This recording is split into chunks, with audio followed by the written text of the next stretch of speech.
Robert Hamilton had spent 42 years building his business empire. 42 long years. Tonight, he sat in his usual quiet corner booth at Romano's restaurant. The thick wooden walls, which usually felt warm and safe, now seemed to press in on him. Even the soft piano music could not hide the strange, sharp feeling in the air, like electricity right before a big storm hits. He chose this place because it was known for being private, a spot where important men could talk business without anyone watching. But when the young waitress came to his table, something felt completely wrong. Her steps were slow and careful, like she was walking on thin ice. Robert noticed her dark eyes were not looking at his menu or checking his wine glass. They kept jumping nervously toward the main door, then back to the two men in sharp, expensive suits who had come in right after him. Her face looked pale, almost afraid, as she put his appetizer down in front of him. Her hands shook just a little bit. "Before we start, write your name and where in the world you are watching from in the comments below." She leaned close to pour his water. As she did, she pushed something small and urgent right into his open palm. It was a napkin folded tight. Robert Hamilton had made his fortune, a massive fortune worth $9 billion, by knowing when something was wrong in a business deal or a meeting. That same gut feeling, that instinct, was now screaming warnings at him. He slowly unfolded the napkin right under the table.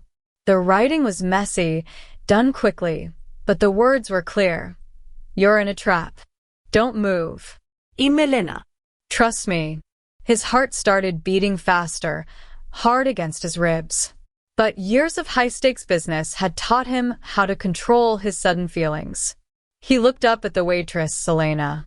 She was now taking orders from an older couple 2 tables away, her professional smile masking whatever fear he had just seen. The 2 men who had followed him sat at the bar. They were sipping whiskey and checking their cell phones once in a while. They looked just like any other rich, successful businessman relaxing after a long day of work. Elena's simple warning changed everything Robert believed about the night. He had been threatened before. That comes with the territory of being worth $9 billion. But he never thought he would be in danger here, inside Romano's, where the owner knew him by name and the staff treated him like family. Elena came back to his table. Her voice was steady as she asked about his food. "Everything tastes all right, Mr. Hamilton?" But her eyes told him a different, scary story. She put his main meal down with great care, leaning in one last time. She whispered so low he almost missed the words entirely. "My boss, the manager, is helping them. They have been planning this for many weeks. There is a car waiting in the alley." These words hit him hard, like freezing water had just been thrown in his face. His security guards were outside, waiting, but they would never expect the danger to come from someone working inside the restaurant. Robert had lived through hostile takeovers and boardroom betrayals that made headlines. Now, this young woman, a total stranger, was risking her own safety just to warn him. He studied her face as she moved quickly and smoothly around his table, fixing silverware and pouring drinks with easy skill. Elena could not be more than 35 years old, and her rough hands showed that she worked very hard and was often very tired. Elena came back to his table. Her professional smile was stretched across her face, fixed and thin, as she reached for his glass of water, pretending to see if it needed more ice. Robert's eyes flickered toward the bar. The 2 men were still there, watching the room with a patience that felt terrifying. She leaned in, her voice now barely a breath, sounding tired and afraid. "They are not waiting long, Mr. Hamilton. The car is running. They plan to hit you right when the kitchen starts to close down." Her words confirmed the immediacy of the threat. It was not a distant danger. It was happening now, in this quiet, rich corner of the city. Robert gripped his expensive, silver fork so tightly that the metal edge cut into his palm. He did not feel the small pain. Why? Robert whispered back, trying to keep his lips from moving too much. Why are you doing this? It does not matter, Elena said quickly. What matters is what they already did. They prepared your table weeks ago. They put the drug in the wine they poured for you. Robert froze. He had raised the heavy crystal glass once, smelling the expensive vintage, but he had not taken a sip. He looked at the deep ruby liquid sitting untouched in the glass beside his plate. The glass looked innocent, reflecting the soft candlelight. You poured it away, she whispered, her eyes wide, pleading with him to understand the gravity of the moment. I switched your glass for plain grape juice, sir. The poison was meant to put you out within 5 minutes of the first drink. I switched it when the manager was busy taking the large order from the table of 8. A cold, heavy feeling settled in Robert's stomach. He realized he was minutes, perhaps only seconds, from having lost complete control of his life. If he had taken even a small sip of that wine, his entire $9 billion empire would have been put into the hands of criminals. He had trusted his usual routine, the prestige of Romanos, and the false comfort of wealth. Elena, a stranger who earned $7 an hour, had saved him from a devastating mistake. He took a slow, deep breath, forcing himself to focus only on the young woman. He needed the next step. Elena moved away for a few seconds, talking to a bartender, then returned with an order pad. She did not speak.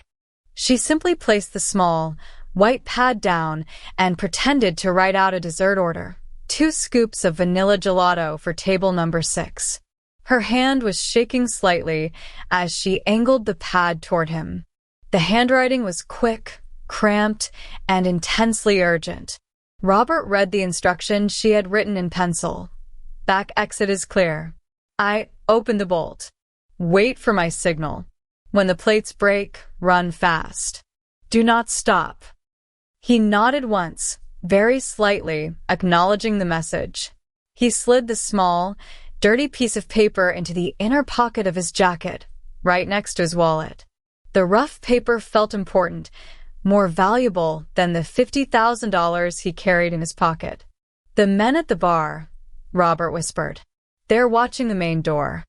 They will not watch the back door until they see you are gone, Elena confirmed, gathering the empty bread basket.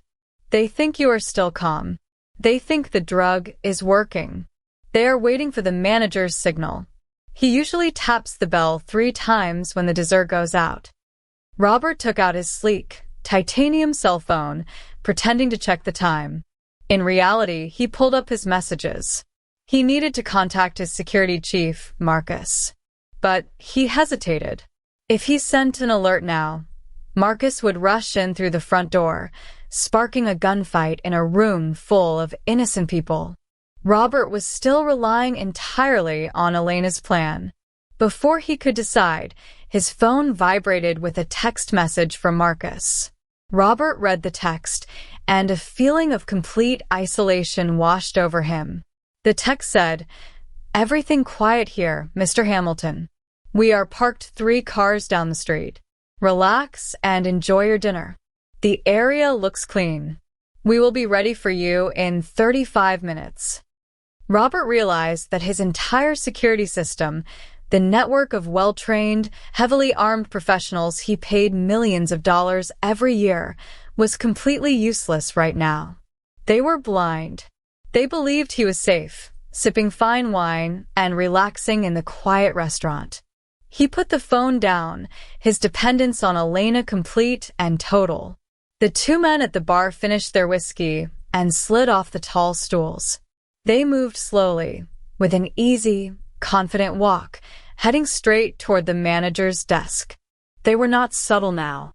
Robert watched as the manager, a portly man named Giancarlo who had served him for more than 20 years, nodded stiffly and gave the men a small, tight smile. The manager reached under his desk.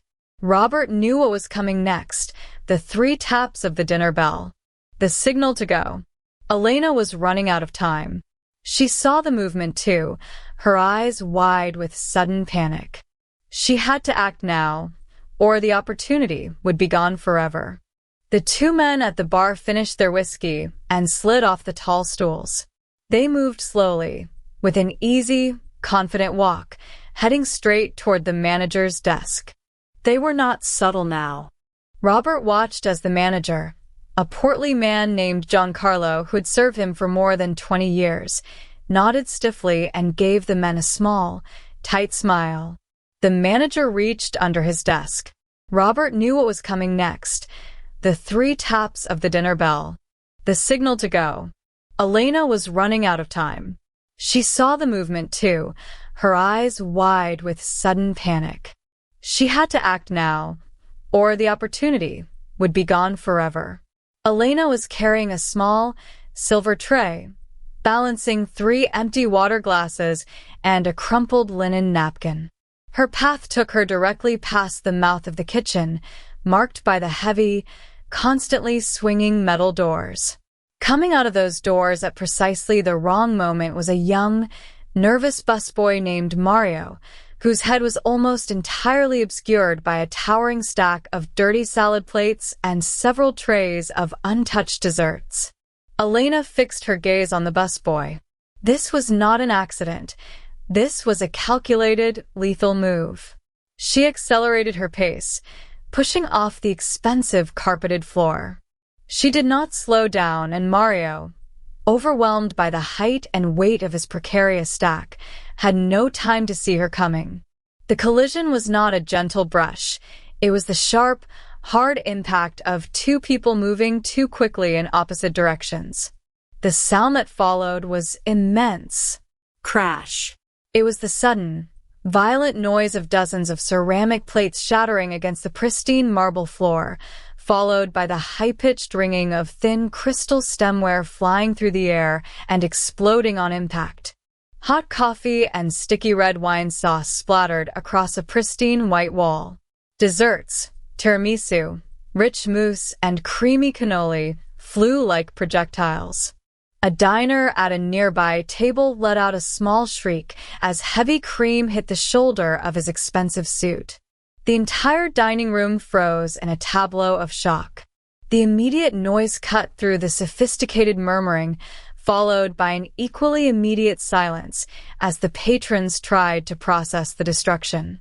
Even the 2 men who were halfway across the floor, closing in on Robert's booth, stopped dead, their attention snapped toward the disaster zone near the kitchen.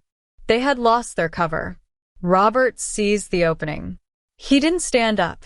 He utilized the darkness of the booth and the momentary paralysis of the room. He slid out of the seat, remaining low, moving with the practiced swiftness of a predator who had just found the edge of the cage. He moved toward the back wall, passing the small, curtained recess that led to the employees-only area and the back exit. He reached the unmarked, heavy steel door, the kind with a thin metal bar for emergency egress. He didn't look behind him. He pushed the crash bar with all his weight. The door sprang open with a loud metallic shudder, and a blast of cold, damp night air hit his face. The smell of spoiled vegetables, stale cigarette smoke, and warm kitchen grease flooded his senses. He was in the alleyway. Robert did not hesitate. He took 3 long, fast strides away from the door and the light spilling out of it. He was free. Survival instinct, drilled into him over 6 decades of high-stakes corporate life, screamed at him to run, to sprint toward the main street where he could hide or call for help from a passing civilian. He was maybe 20 feet away, rounding a massive industrial dumpster, when he heard it. It was not a generic sound of chaos or a startled gasp. It was a single, pure, high-pitched noise of absolute, unadulterated terror and pain. It was a scream that sounded like a breath being torn from a lung, a sound that transcended the noise of the city and the confusion of the restaurant. It was Elena. The scream was cut short immediately, smothered, suggesting immediate retaliation or violence. Robert stopped so abruptly that his knees locked. His forward momentum was instantly killed by a profound internal conflict. His primal training urged him on, run. You are out. Get to safety. But the memory of the cold napkin in his hand, the taste of simple grape juice instead of drugged wine, and the raw courage in Elena's eyes rooted him to the spot. He could not leave her. She had saved his life, knowing the cost would be immediate and severe. If he ran now, he would be sentencing her to whatever fate these professionals had planned. Robert Hamilton, the man who valued efficiency and self-preservation above all else, realized that escaping and abandoning the person who sacrificed everything for him would be a greater loss than any kidnapping or ransom. He reached into his pocket and pulled out his phone. His fingers, though slightly trembling, found the contact he rarely used, Marcus, his head of global security. The call connected instantly. Marcus, Robert said, his voice dropping to a low, cold register that his chief knew meant absolute crisis. Listen carefully. This is code red. Repeat. Code red. There was a sudden, sharp intake of breath on the other end of the line, even from the veteran security chief. Sir, where are you? Are you injured? I am at Romano's. The address is 3095 West 32nd Street. The target is compromised. The threat is internal. 2 armed professionals. They have Elena, the waitress who works here. Robert kept his eyes fixed on the sliver of light coming from the emergency door. I am going back in. You have 30 seconds to mobilize a team, or I will be dead, but you'll get her out. Sir, stop. Do not re-engage. Marcus shouted, but Robert was already moving. He clicked the phone off before Marcus could protest further, sliding it back into his tailored coat. The cold, logical part of his mind recognized this as the stupidest, most dangerous decision he had ever made. The other part, the human part that Elena had unexpectedly touched, told him it was the only choice possible. He gripped the cold metal bar of the emergency door once more, ignored the protests of his 70-year-old body, and pushed hard, trading the relative safety of the dark alley for the definite danger waiting inside the dining room. He ran back into the chaos. The instant Robert pushed through the back door, the noise of the alley, the faraway sirens, the constant hum of the city, vanished. The dining room, usually a low thrum of expensive conversation and clinking cutlery, was silent, save for the labored breathing of 2 people. The elegant carpet, stained darkly with wine and scattered with shards of porcelain, felt slick under his polished leather shoes.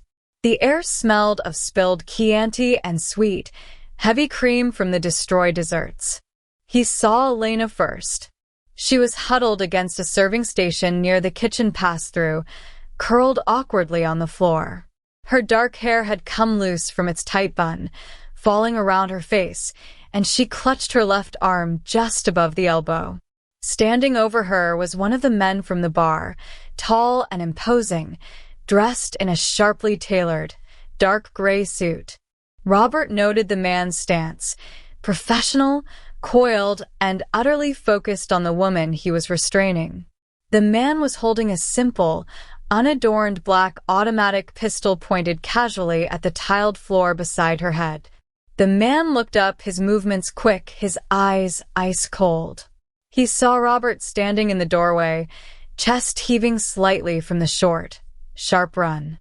A flicker of pure confusion crossed the kidnapper's face, a brief, profound disruption in his practiced menace. Robert ignored the gun. He ignored the pain in his knees.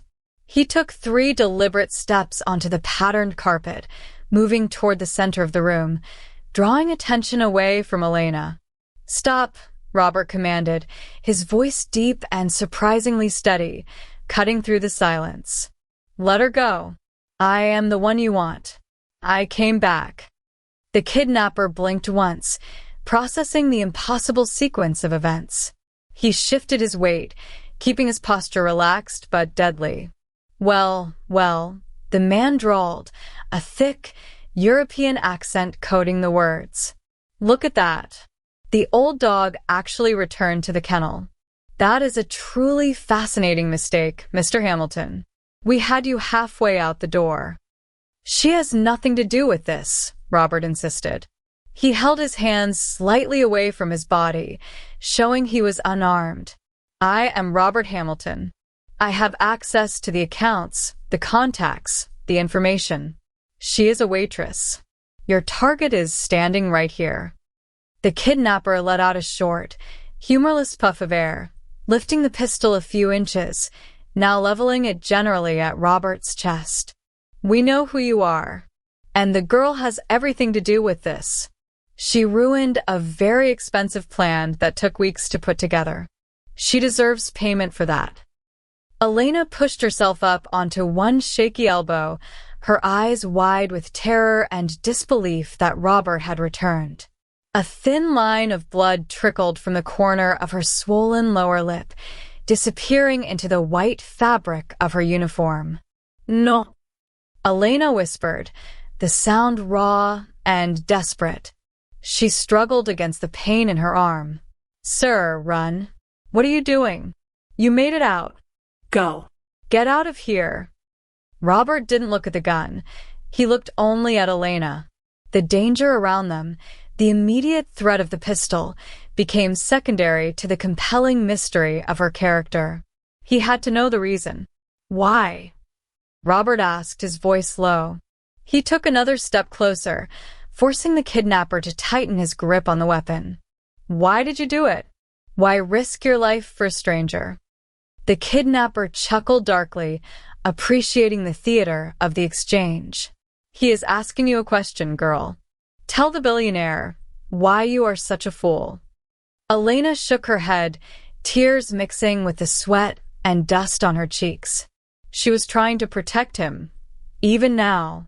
It doesn't matter. Don't worry about me. Just run. Please, I am begging you. Robert ignored her pleas and the silent, deadly man between them. He lowered his voice, appealing to the core of her integrity. It matters to me, Elena. I need to know why you chose to act. She stared back at him, the strength returning to her eyes despite the bruising. She saw the wealthy, powerful man, the kind of man she usually just served, looking at her, truly seeing her for the first time. The desperation broke through. 3 years ago, she gasped, the words catching in her throat, thick with old pain. It was my brother. He was 17 years old. He worked in a neighborhood market. She struggled to breathe, the memory choking her. Robert waited patiently, understanding that this was the most important confession she would ever make.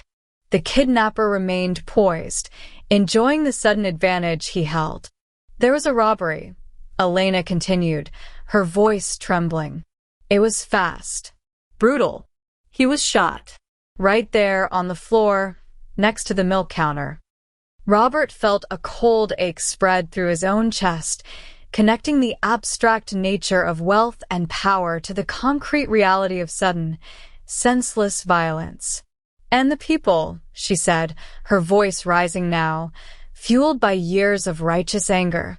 There were maybe 6 or 7 customers and workers. They all froze. They hid. They stood there. Just watched. They did nothing to help him. They just watched my brother bleed out. She swallowed hard, fixing Robert with a look of fierce, moral determination. I swore that day. I swore that I would never, ever be one of the ones who just watches. I may be afraid, but I will not watch someone die if I can lift a finger to stop it. Robert nodded slowly, the truth of her sacrifice settling deep into his bones. This was not a calculated move. It was a soul-deep, moral obligation.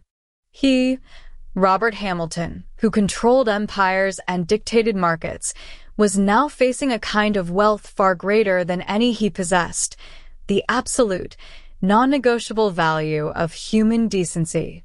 He finally understood. Her courage was not the absence of fear. It was the conscious, terrifying choice to act in the face of it, to honor the memory of the life she had lost by protecting the life she could save. "I see," Robert said quietly. He straightened his back, taking the full measure of the armed man before him. "Now put the gun down, son. The debt is settled. I am yours." The kidnapper smirked, a cruel edge returning to his voice. "That's a touching story, old man. But it does not matter to me. The girl stays as leverage. And you, Mr. Hamilton, are coming with me." He reached out his free hand, not to grab Robert, but to deliver a sharp, backhanded blow to Elena's face. He wanted to solidify the control, to show Robert the consequences of any resistance. The sound of the slap was sharp, echoing loudly in the silent restaurant. Elena cried out, a muffled, sharp sound of pain. Robert surged forward, fueled by a sudden, protective rage he hadn't felt since he was a young man fighting for his first business contract. "Do not touch her again," Robert roared. The moment of raw, desperate human drama was instantly, violently, and irrevocably shattered. The moment of raw, desperate human drama was instantly, violently, and irrevocably shattered. The wall of glass facing the street did not just break. It detonated.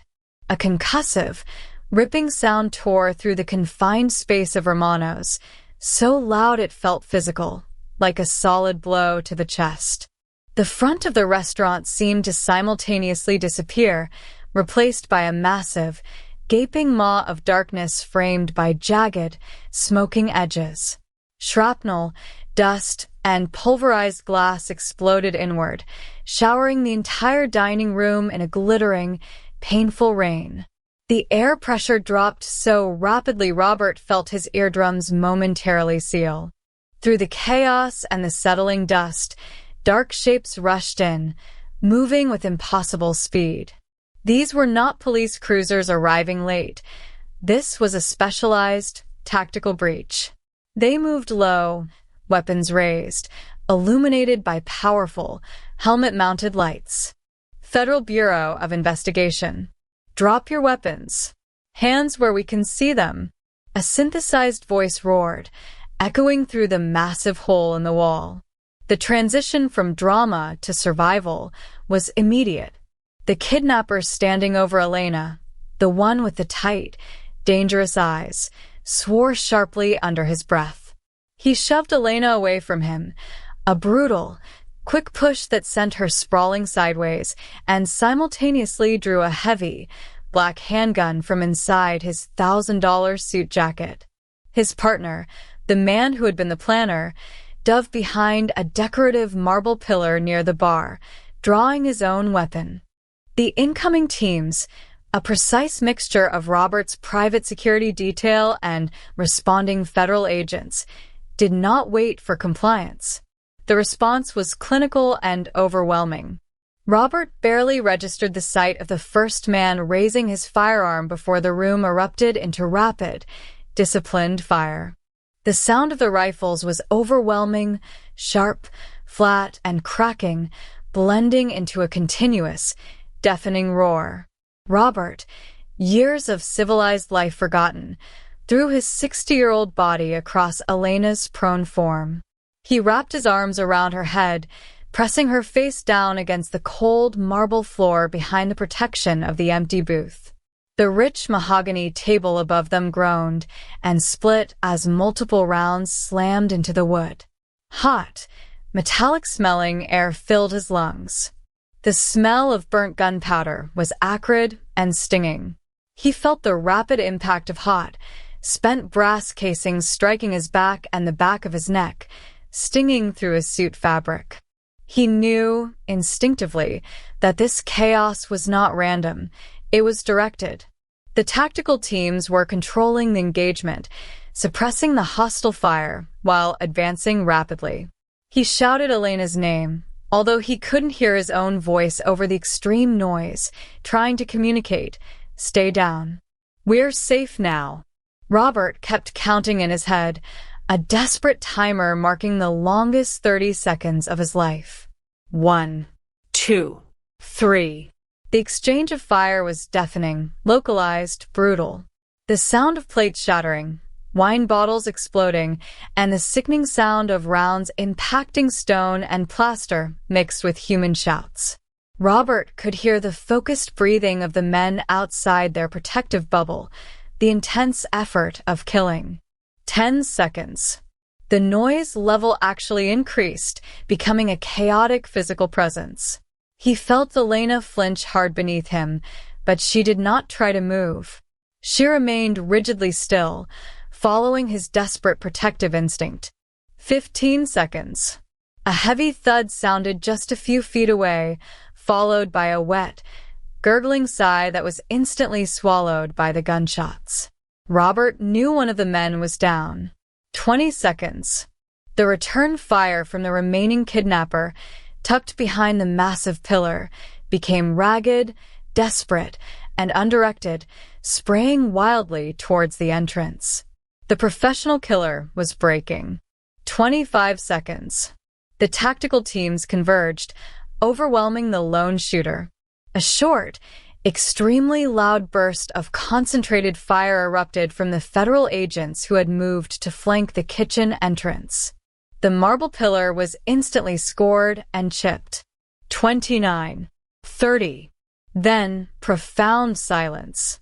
The sudden cessation of noise was worse than the din Robert's ears were ringing fiercely, a sustained high whine that blocked out everything except the sound of his own heavy, rattling breath. He waited, rigid, until a voice, calm, steady, and amplified, cut through the electronic static in his head. Ceasefire. Area clear. Suspects neutralized. Perimeter secure. Robert slowly, stiffly, pushed himself up off the floor. His muscles protested the sudden movement. He was covered in dust, glass powder, and the metallic sheen of blood, none of it his own. The magnificent Romano's dining room was now a field hospital and a crime scene ravaged by the 30 seconds of focused violence. Elena slowly pushed herself up, blinking, her face smeared with soot. A thin line of fresh blood was tracing a path down her cheekbone from a small cut on her temple, likely caused by flying debris. Her eyes were wide, taking in the scene, overturned tables, the devastation of the front wall, and the still, lifeless bodies of the two highly trained men who had intended to destroy Robert's life. Uniformed police officers, followed closely by paramedics wearing bright red and blue protective gear, flooded the room, moving quickly to establish command and triage the situation. A tall man in a dark tactical vest, his face streaked with sweat, knelt beside Robert immediately. "Mr. Hamilton, are you secure? We are establishing custody now. Are you injured?" Robert barely heard him. He looked down at Elena, who was starting to tremble violently, not from fear, but from the delayed shock of the overwhelming event. "Elena, are you hit? Where are you hurt?" Robert asked, his voice raw, his focus absolute. She shook her head slowly, finally finding her voice, which was thin and reedy. I think I'm all right. Just a scratch. They got here so fast. How did they know?" Robert stared at the small, brave woman in the shredded waitress uniform. He had called the code red, but the speed and the precision of the response were entirely Elena's doing. She had initiated the chain reaction by choosing courage over self-preservation. He had saved himself only because he had chosen, against every rule of his life, to save her too. A paramedic reached them and gently placed a hand on Elena's shoulder. "I need to check that cut, ma'am. Just a small laceration." The agent who had spoken to Robert now moved past them, directing other officers to the two neutralized kidnappers. The room was loud again, filled with the urgent squawk of radios, the snapping of evidence bags, and the low, steady voices of investigation professionals. But for Robert, the noise of the battle was still ringing, a permanent marker of the few seconds that had changed everything. The paramedic reached them and gently placed a hand on Elena's shoulder. "I need to check that cut, ma'am. Just a small laceration." The agent who had spoken to Robert now moved past them, directing other officers to the two neutralized kidnappers. The room was loud again, filled with the urgent squawk of radios, the snapping of evidence bags, and the low, steady voices of investigation professionals. But for Robert, the noise of the battle was still ringing, a permanent marker of the few seconds that had changed everything. The scent of burnt gunpowder mixed sickeningly with the perfume of spilled wine and the sharp tang of the kitchen's grease trap. Broken crystal glittered under the emergency lights. Robert knelt on the shattered floor, acutely aware of the rough texture of the broken wood against his knees. He ignored the urgent questions from his own security chief, whose voice buzzed rapidly from a small radio held by an assistant agent. He focused only on the woman before him. Elena's eyes were wide, clear, and fixed on his face, the intensity of her earlier fear slowly giving way to a profound, disbelieving awe. The young woman moved her head slightly, wincing as the paramedic dabbed at the blood trickling from her mouth. Her voice, usually sharp with hidden stress, was thin and reedy. "You actually came back for me," she whispered. It was not a question. It was a statement of impossible reality. She had risked everything for a powerful stranger, and that stranger had broken the most fundamental rule of high-stakes survival: never re-enter the trap. To protect her. Robert stared back, the grime of the floor staining the expensive fabric of his jacket. The gravity of the risk she had taken, and the subsequent choice he had made, was settling deep into his bones. He knew, with sudden clarity, that his life before this moment felt hollow compared to the immediacy of this shared terror. "You saved my life first," Robert stated, his voice firm despite the adrenaline crash. "There was no negotiation to be made, Elena. You earned more than my escape." He watched as the paramedic gently helped her sit up against the banquette. Elena was shaky, but she maintained eye contact. The sheer moral weight of her decision to act, despite her previous trauma and her vulnerable position, struck him anew. He had spent 6 decades building an empire based on calculated risk and self-preservation. She had acted purely on decency. An older, sharply dressed man with the calm demeanor of a lead investigator stepped toward Robert. Robert raised a hand, stopping the agent's approach for just a moment longer. "Before we move," Robert said, leaning in close to Elena so only she could hear, "I need your full name." "The real one." "Elena Vasquez," she replied clearly, enunciating the name as if tasting it for the first time in a while. Robert reached into the inner pocket of his coat. He was relieved to find his custom-made, heavy card case still intact, though the silk lining of the jacket was torn near the shoulder. He pulled out a single, thick, ivory business card, the kind reserved only for the highest tier of corporate contact, with his name embossed in subtle gold lettering. He then pulled a small, generic black pen from the debris-laden counter nearby. Turning the card over, away from the imposing corporate information, he wrote 3 short sentences in precise, simple block print. The process was slow, deliberate, and felt profoundly important, etching the ink into the heavy paper. He waited for a moment for the ink to dry, then carefully pressed the card into her palm, closing her fingers around it. "Do not lose this," he instructed, his eyes serious. "Read what I wrote." Elena looked down at the back of the card. The message, scrawled beneath the corporate sheen, was personal and clear. She read the words silently. "Heroes come in all forms. Call me when you've healed. I could use someone with your kind of courage on my team." A tear slipped past the corner of her eye, not from pain, but from the recognition that someone finally saw her, not the struggling waitress, but the person who chose to stand up. "Mr. Hamilton," the lead agent said, stepping in more firmly this time. "We need to get you secured. We also have confirmation on the plot details."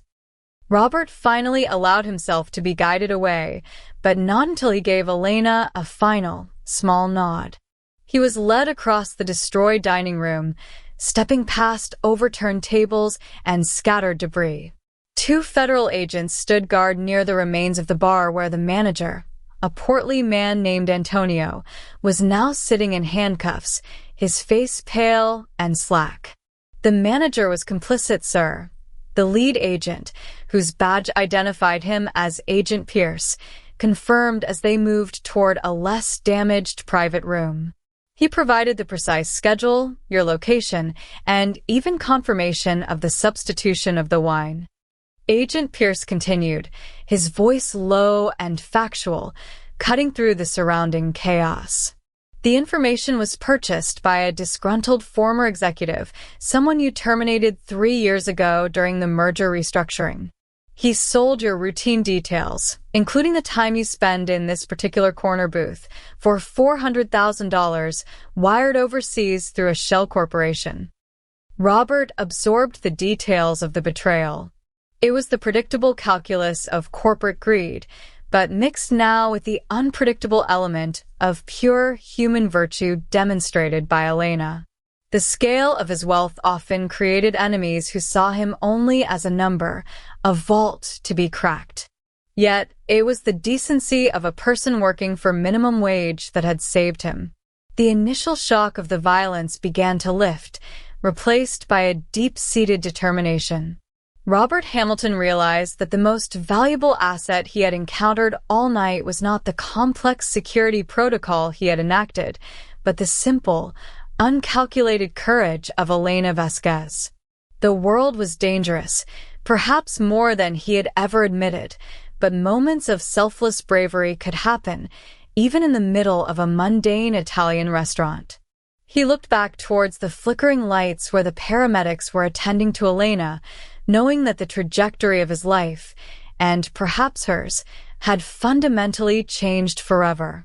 6 months later, the Hamilton corporate tower stood as a bastion of quiet power, and the 42nd floor executive office felt a world away from the grit and terror of the alley behind Romano's.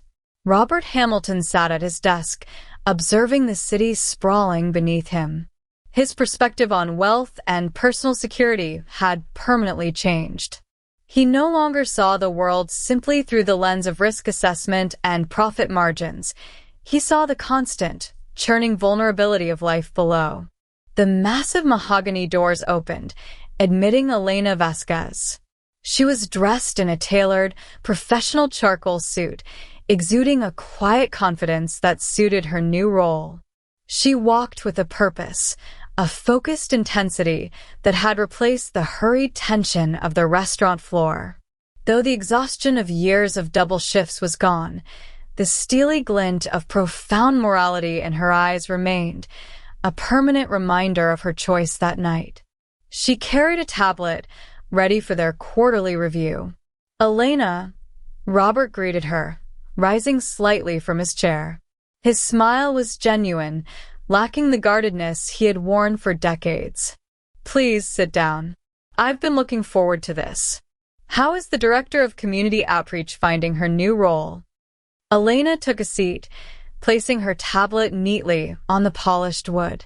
"Challenging, Mr. Hamilton, but deeply rewarding. We've managed to move beyond theoretical planning and into active operations." She opened her file.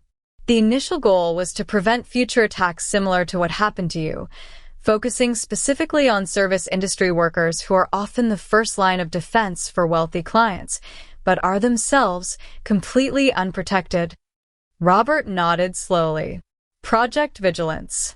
Tell me how many lives we've touched." Elena looked straight at him, her voice strong and measured. We established partnerships with 21 major restaurant groups and high-end service providers across the metropolitan area. We have now conducted 64 intensive training sessions focused on immediate threat recognition, de-escalation tactics, and protocol deviation awareness. The key, we emphasize, is knowing when something is wrong and acting quickly but safely. And the results? Robert pressed. He knew the financial outlay for the program was immense, tens of millions of dollars invested in the first 2 quarters, but he cared only for the outcome. The results are significant, sir. Since the program launched 4 months ago, our train network has directly alerted local authorities and private security in 7 separate incidents.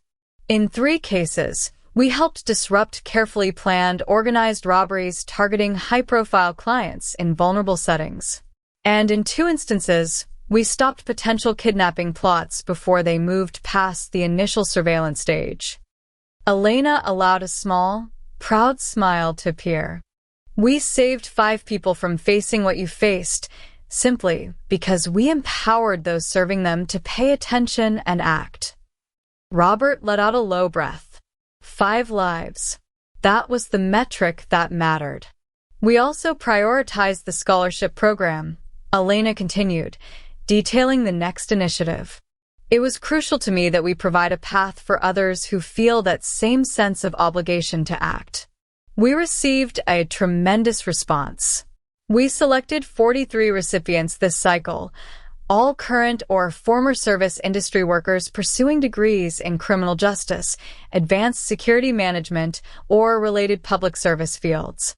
We provided full tuition, books, and a small monthly stipend to allow them to focus entirely on their studies. Robert leaned back, observing the woman who had traded her apron for a corner office. She had taken her trauma, her moral code, and her incredible courage and channeled it into a force that was actively making the city safer, one small decision at a time. The simple action of pressing a folded napkin into his hand 6 months ago had rippled out, changing the fate of 43 students and saving 5 unsuspecting strangers. 43, Robert repeated, thinking of the vastness of the number. That is an immense achievement, Elena.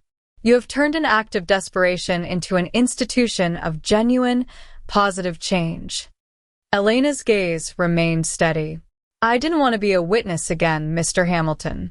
Not ever. And I wanted to ensure that the people who risked their jobs or their lives to help others had the resources they needed to protect themselves and their families.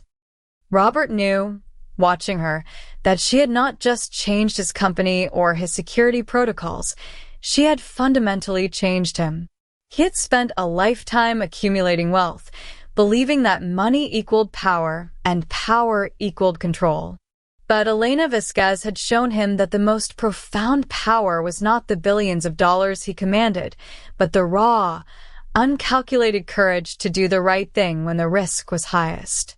As the meeting concluded, Robert walked her to the door of his 42nd floor office, looking once more over the vast, glittering city. Elena had not only found her true calling, transforming from a scared waitress to a decisive leader, but she had proven that true wealth was not found in corporate towers, but in the simple human decency and the bravery to step forward when the world told you to step back.